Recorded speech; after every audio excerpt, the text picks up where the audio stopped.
அதாவது பழைய சிவாஜி கணேசன் அவர்களுடைய படத்துல கவிஞர் கண்ணதாசன் பாட்டுன்னு நினைக்கிறேன். ஆட்டு வித்தால் யார் ஒருவர் ஆடாதாரோ செங்கோட்டை அண்ணா நீ நடத்தும் நாடகத்தில் நானும் உண்டு அப்படின்னு அவங்க பாத்தீங்க அப்படின்னு சொன்னா, செங்கோட்டையின் நாளானைக்கு முதல்ல ஏதோ பேச போறேன், 5ஆம் தேதி பேச போறேன் அப்படின்னு சொன்னாரு. இதெல்லாம் பின்னாடி இருந்து கதை, திரை, கதை, வசனம், டைரக்ஷன் எல்லாம் பாத்தீங்கன்னா சசிகலா அம்மையார் தான் பண்றாங்க.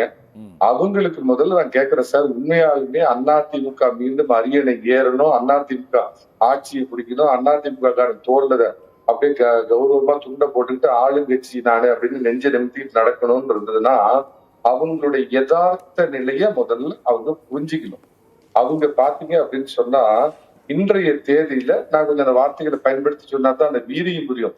ஒரு ராஜ்யம் இல்லாத ஒரு ராணி, ராஜ்யத்தை இழந்து அந்த காலத்துல இந்திரா காந்தி காலத்துல பாத்தீங்கன்னா அந்த மன்னர் மானியம் இழந்து போன ராஜாக்கள் நிறைய பேர் நான் ராஜா ராஜான்னு சொல்லிட்டு தெரிவாங்கல்ல, அந்த மாதிரி இதை இழந்து போன ராஜ்யம் இல்லாத ஒரு ராணி 2026 தேர்தலில் போட்டியிடுவதற்கு கூட தகுதி இழந்தவர் அப்படிங்கறத அவங்க நினைவுல வச்சுக்கணும்.